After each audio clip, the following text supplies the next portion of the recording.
Ще покажем един тест за дълбочина и грундиране на детектора и работа на ход, да се види стабилността му и как работи в действителност. Пускаме детектора, той е поставен в ръчен грунт баланс. Сваляме дискриминатора в позиция 0, с грунт баланса настроиваме детектора.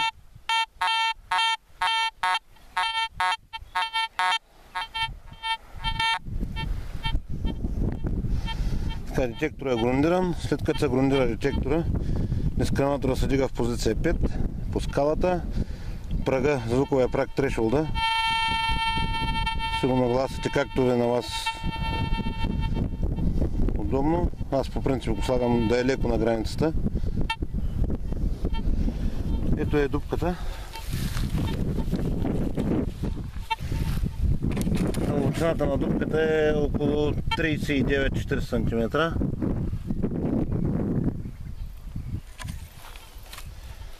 Ето сега детектора е в режим на дискриминация, на ръчен грунт баланс. Проверяваме дупката за наличие на сигнал. Няма сигнал в дупката. Поставям монета от 50 стотинки в дупката.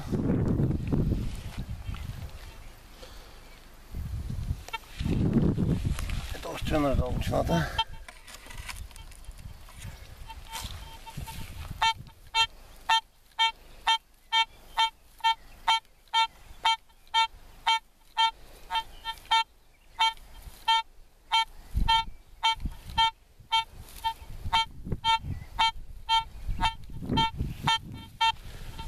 Валя монетата.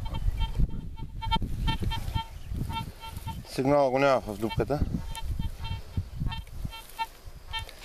Сега ще ви покажа как работи детектора по време на ход, да се види и дискриминацията. Дискриминацията е двутонална. Има и режим на един тон, затваря железата.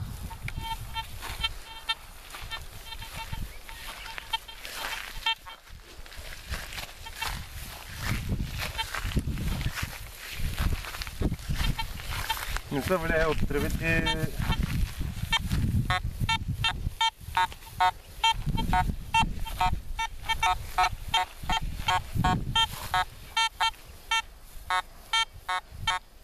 Тук има желязен сигнал.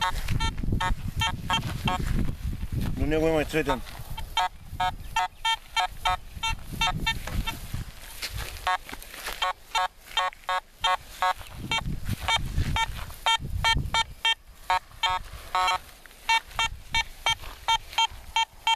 Това е цветен сигнал.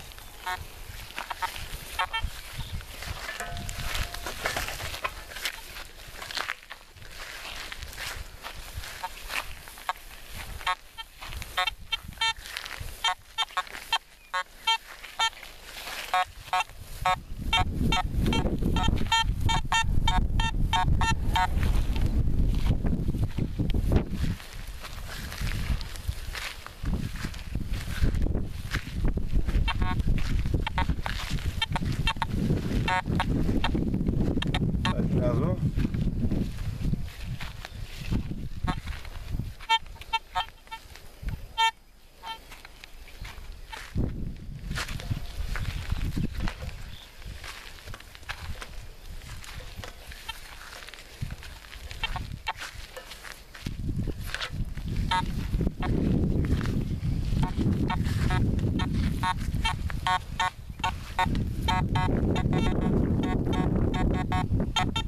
Това също е желязо.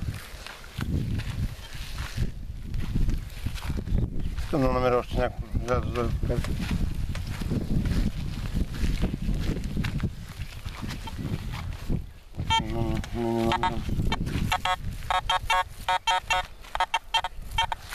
Желязо.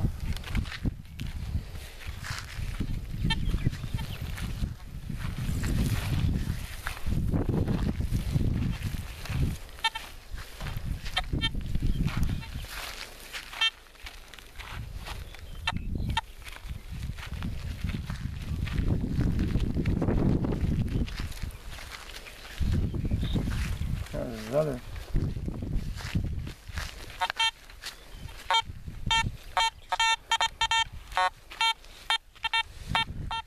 Това е цветен сигнал. Значи цветното го свири с тънък тон, желязото с дебел тон.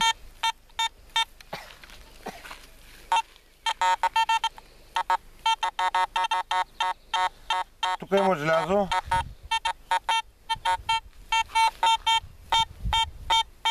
Тук е цветно.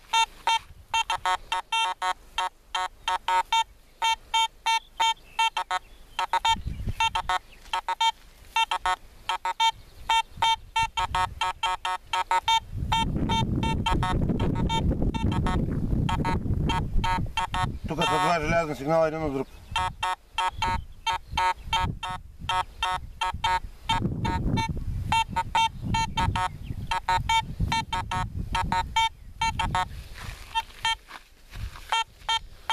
Тук има друг цветен сигнал.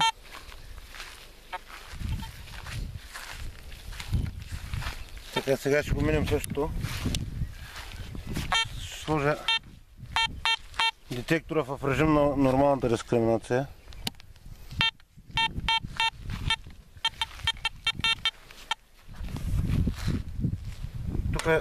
Тук е желязо, имаше желязо. Желязото го пропуква, давам на двата тона.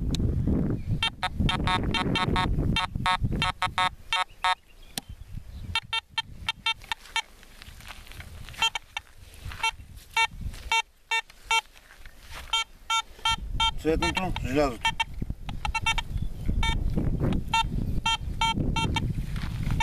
Сега минавам на другия режим на дискриминация. 2 тона.